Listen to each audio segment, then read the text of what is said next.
And dude, I get this more than anybody. Like it's truly that simple. And I feel like people would look at you and go, "No way. You're not telling us something."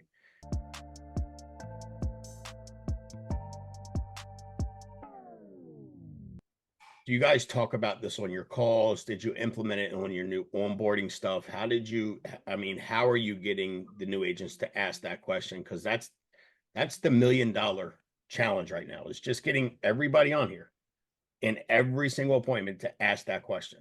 How are you guys doing that? Yeah, I mean, I think if you think about it, I don't I don't understand why you wouldn't ask the question. And when I break it down, I'm like, you're buying the lead, so you already spent that money. So let's juice out the lead for as much money as possible. Another thing too, guys, is if you don't already know this, the more policies you get in a household, the better persistency you're going to have for the whole amount of policies in the household. So if you're like a hit and run final expense agent that you're too nervous to ask, which I was there, and you just have to get over it because you think it's going to ruin your sale or whatever. It's probably the same thing with referrals. If you're not asking the golden question, you're probably not asking referrals. And you start to think about, okay, how do I get better? How do I have more issue pay? How do I become more profitable? You start doing those things, and it's crazy profitable. So I think one is just part of our process, Frank. But I think two, dude, annuity money is sweet because 99% of the time, the people are not going to cancel their annuity. And so it's basically non-charge backable commission you're getting. And I was actually talking to an agent, one of our managers yesterday. She's on the call right now. I see her, and she was saying, "Hey, like I've been in a slump the last couple of weeks, and I just came across a big annuity." She just wrote one like 20 minutes ago, actually, too.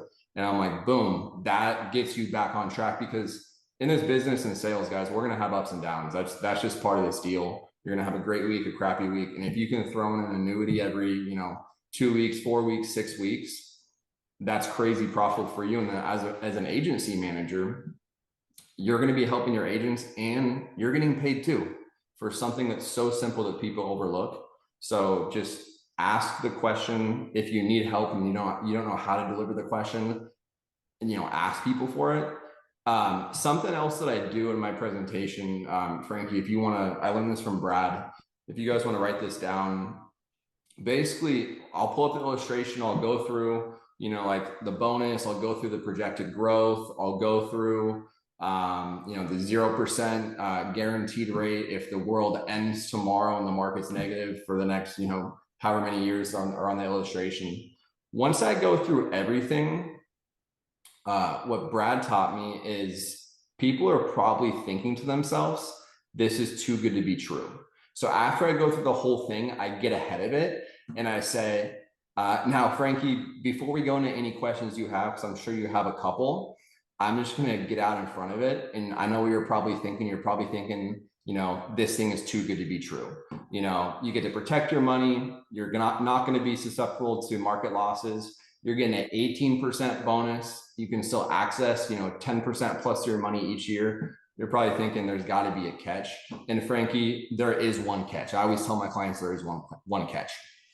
And the catch is liquidity.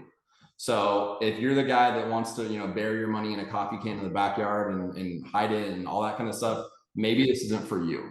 And what I say by that is we can take out 10% a year with no penalties. The only way things like this hurt you is if we have to start getting penalized on our own money, which common sense, no one wants to do that. So Frankie, we went over 100,000. If you think, and with the bonus, 118,000 is what it's going to start at. If you think that you're going to need to take out more than $11,000, $12,000 a year, or about 10% of the account, then what I would tell you is, hey, instead of 100, maybe let's start with 75 or 50 so we don't have those penalties. But that's the only way. And I know we talked about it, Frankie. You said that's totally fine. You're not going to mess with anything. But I just always tell clients, this thing it's not like going to the bank and open a checking or savings account where everyone that can fog a mirror can do it. You got to qualify for this stuff. And part of the qualification is we got to make sure that the amount of money you're moving over, we're not going to get penalized and take over 10. As long as you don't, we're totally good. This is a great fit. But I would just want to point that out. And when you get ahead of that and say that, it makes sense to the client. And they're like, okay, cool, 10%, I'm not going to take that out. versus if you don't really say anything, I found that most clients are thinking to themselves like what's this guy trying to sell me on? It sounds way like how does everyone not already have this? And so it's kind of like the takeaway, but also letting them know, hey, this is the deal, this is the plan. As long as you don't do this, this is a great product for you. Yeah, I mean that's priceless, and I do think a lot of people don't go over the downsides of an annuity, and you have to. But in my opinion, and not in every case, but in most cases, a lot of cases, the upside outweighs the downside tremendously. The fact that they can't lose a dime, and guys, don't forget it's a 401. Most of these, what percentage do you think, Hayden, of the annuities y'all do are qualified? I would say probably 90+%. Yeah, I would agree with that. So meaning that the money hasn't been taxed yet. So that money's not meant to just splurge on, because whatever you take, you add to your income, you're paying taxes on. So the reason and the way they're structured to be used is taking small systematic withdrawals over a period of time to subsidize their Social Security. So it almost, even though the liquidity isn't good, it almost protects people from doing something stupid.